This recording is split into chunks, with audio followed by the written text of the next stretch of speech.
నమస్తే,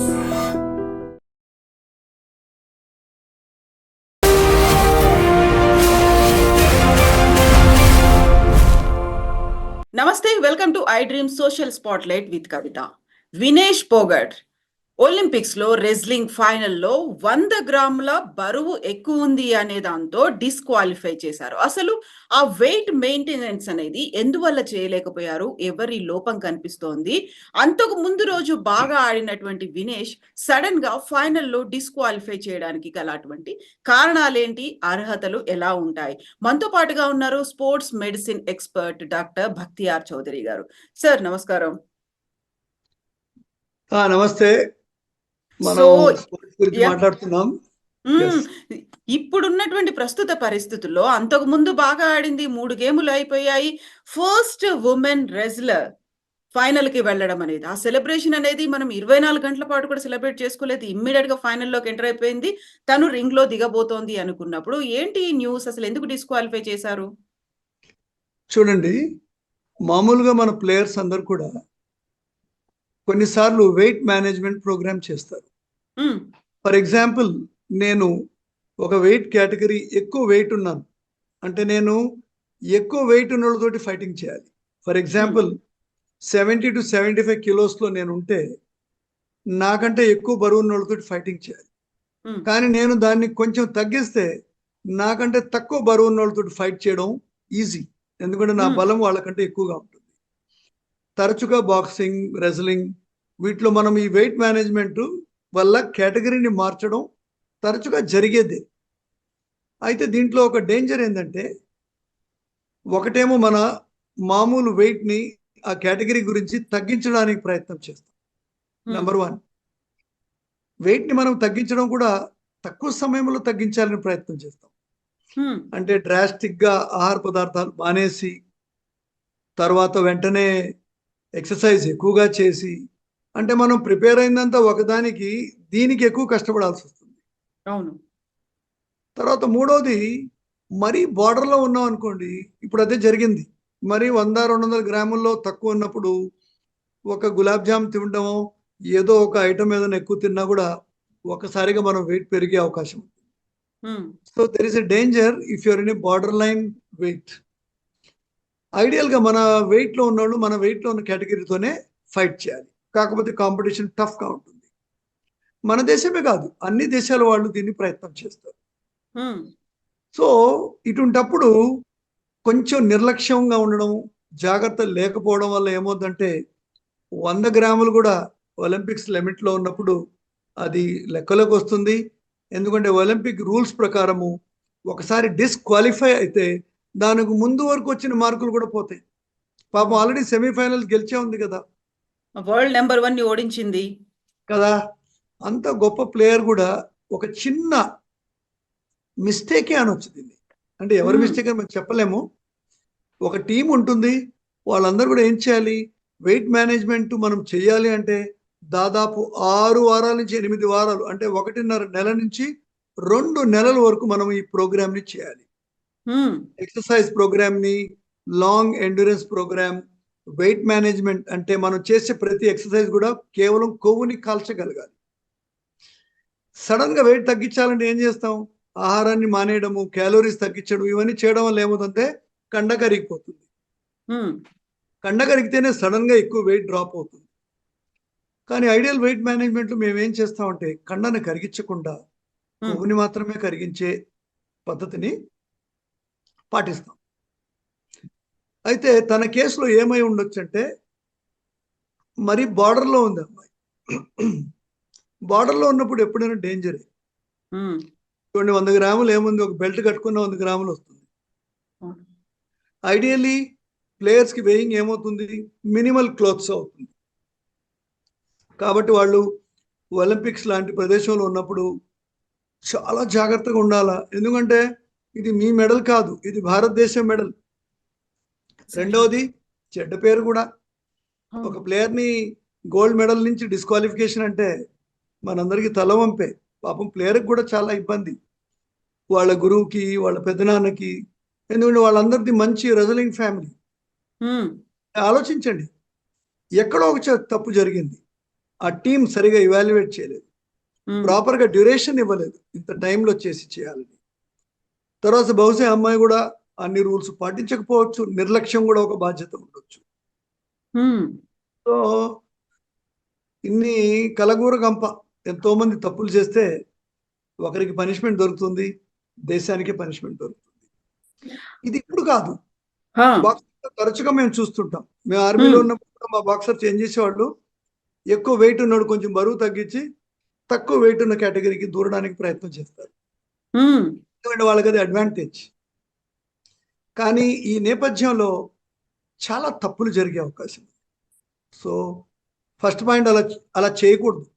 ఏ వెయిట్ కేటగిరీలో ఉన్నారో దాంట్లోనే వాళ్ళని బలపరిచి, ఇంకా ట్రైనింగ్ ప్రోగ్రామ్ని బాగా పెంచి జాగ్రత్త పరిచి తప్పు లేకుండా వెళ్ళి మనం మెడల్ గెలుచుకొని రావాలి.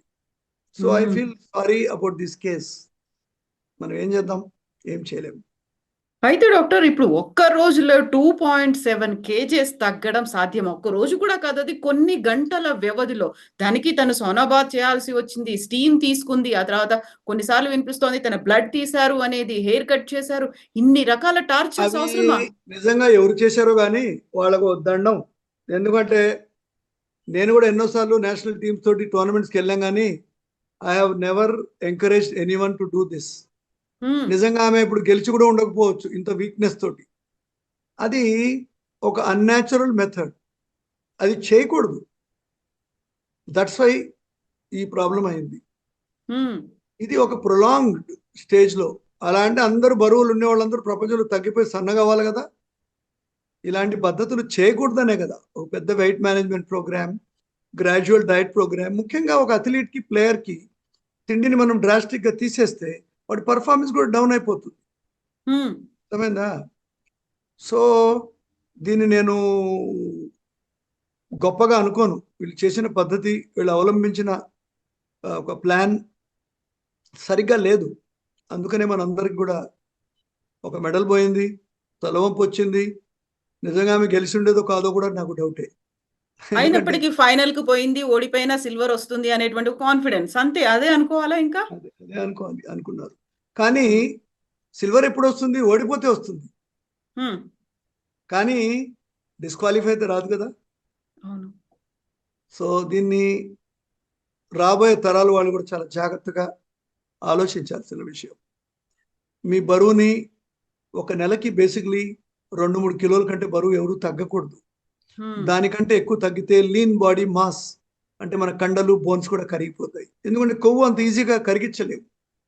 1 గ్రాము కొవ్వు 9 క్యాలరీస్ ఎనర్జీ ఉంటుంది, కానీ ఒక మసిల్ 4 క్యాలరీస్ ఎనర్జీ ఉంటుంది ప్రోటీన్లో.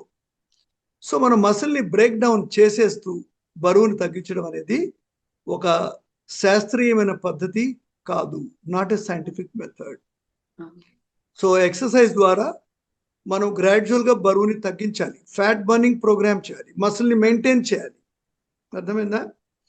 మసిల్ స్పేరింగ్ ఎక్సర్సైజ్ ప్రోగ్రామ్ చేయాలి. So that is very. ఇప్పుడు తను 53 kgs కేటగిరీలో కాకుండా 50 kgs కేటగిరీలో పార్టిసిపేట్ చేసేలా ఎంకరేజ్ చేయడం, అలా సెలెక్ట్ చేసి ఒలింపిక్స్ పంపించడం అనేది ఒక ఎత్తు అయితే, రాత్రికి రాత్రి బరువు తగ్గాలనుకోవడం అసలు. తను 50 kg ఎగ్జాక్ట్లీ, తను 50 kgs కి సెలెక్ట్ అయింది, అక్కడ దాకా వెళ్ళింది అనుకుంటే దానికి కావాల్సినటువంటి వెయిట్ మేనేజ్మెంట్ లేకుంటే డైట్ ప్లాన్ అనేది ఎందుకు చేయలేకపోయారు? ఎవరు తప్పు కనిపిస్తోంది? అందరూ మొత్తం టీం టాప్ టు బాటమ్ అందరూ కూడా రెస్పాన్సిబులే. అంత మాత్రం మనం ఏమన్నా మొండా మార్కెట్కి వెళ్తున్నామా, ఒలింపిక్స్కి వెళ్తున్నాం? ఆలోచించండి, ఆలోచించాలి కదా. ఇంత బరువును మనం తగ్గించవచ్చా? పాసిబుల్ ఉందా? దీని యొక్క పరిణామాలు ఏముంటాయి? పర్ఫార్మెన్స్ డౌన్ అవుతుందా? మసిల్ ఎంత బ్రేక్ డౌన్ అవుతుంది? చేయకూడదు. బాక్సర్స్ ఏం చేసేవాళ్ళు, దుప్పటి కప్పుకొని పరిగెత్తేవాళ్ళు, ఎందుకంటే చెమటతోటి 2 కిలోలు తగ్గిపోయేది, కానీ ఓడిపోయేవాడు రింగ్లో పోయి. సో మన శరీర బరువుని కాపాడుకుంటూ మన కేటగిరీలో మనం ఫైట్ చేసి మన స్టామినాని, స్ట్రెంగ్త్ని, స్కిల్ని, మన ట్రైనింగ్ని చక్కగా సరిదిద్దుకొని చక్కగా గెలవాలి. ఆ రోజు కూడా మనం డిస్కస్ చేసాం, మగవాడు ఆడవాడి వేషంలో, ఆడవాళ్ళు మగవాళ్ళ వేషంలో ఫైట్ చేసి. ఇదంతా ఒక అనెథికల్ మెథడ్స్, అలా చేయకూడదు. దీనికి డోపింగ్కి ఏం తేడా ఉంది? ఏమి లేదు. అవును. సో ఇప్పుడు వినేష్ పోగట్ తనకు రిటైర్మెంట్ కూడా ప్రకటించినట్టుగా ఒక ట్వీట్ చేసేశారు. అల్విదా 2001 నుంచి 2024 అనేది. అవన్నీ వేరే విషయాలు. ఒలింపిక్ మెడల్ పోయిందా లేదా? పోయింది. అది ఇంపార్టెంట్. తన తర్వాత ఆయన రిటైర్ అయితే మెడల్ వస్తుందా? తను మానేస్తే అల్విదా చేస్తే మనకేమైనా లాభమా? ఇవన్నీ కూడా మనం చేసిన కొన్ని తప్పుల్ని, ప్రాబ్లమ్స్ని తెలియకుండా తెలిసి చేసిన వాటిని తప్పించుకోవడానికి. కానీ అలా ఎందుకు రిటైర్ అవ్వాలి? తను మళ్ళా ఆడి నెక్స్ట్ ఒలింపిక్స్ గెలవాలి. ఈ వయసు ఏం మీరదు. ఇదే మన ఇండియన్ అథ్లెట్స్కి ప్రాబ్లం. ఎప్పుడు ఏదో అయిపోతే రిటైర్ అయిపోదాం అట్లా కాదు కదా. యుద్ధంలో మీరు వెనక్కి చేస్తే మళ్ళీ పోవాలి కదా యుద్ధానికి రెడీ అయ్యి. రజనీ గౌరీ మహమ్మదులు 17 సార్లు దండయాత్ర చేయలేదా? ఒక అథ్లీట్ ఫోకస్ అలాగే ఉండాలి. We should not give up. So ఏదో జరిగింది. తను నెక్స్ట్ కేటగిరీలో ఇంకొంచెం బాడీ వెయిట్ని పెంచి, శరీరానికి కావాల్సిన మంచి దృఢత్వాన్ని పెంచి, మంచి strength training, isometric strength training చేస్తూ, మంచి కోచింగ్ తీసుకుంటూ తిరిగి గెలవాలి. కానీ పారిపోతే ఎట్లా? రాత్రికి రాత్రి ఒక 2.5 కేజీల బరువు తగ్గారు. ఒక 100 గ్రాములతోనే తను డిస్క్వాలిఫై అయిపోయిందా అని చెప్పే వాళ్ళకి ఏం చెప్తారు? సో ఇది 100 గ్రాముల సంగతి కాదు కదా. మీరు ఓఆర్ఆర్ వెళ్తే 120 స్పీడ్ లిమిట్, 125 అయితే ఫైన్ పడదా?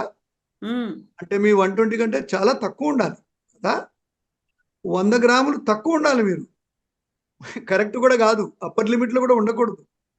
నన్ను అడిగితే ఒక 1/2 కిలో తక్కువ ఉండాలి. ఎందుకంటే బై ఛాన్స్ ఏదైనా స్వీట్ తిన్నాము, ఎందుకంటే ఒలింపిక్ విలేజ్లో ఆహారం కనిపిస్తుంది, టెంప్ట్ అవుతారు యంగ్ పిల్లలు. అలా అయినా కూడా దానికి అలవెన్స్ పెట్టుకోవాలి. This is too much. Exact weight కి వెళ్ళి నేను కాంపిటీషన్ చేయడం అనేది తప్పు. అడ్వైస్ ఎవరు ఇచ్చారని మీరు అనుకుంటున్నారు? మనకు తెలియదు.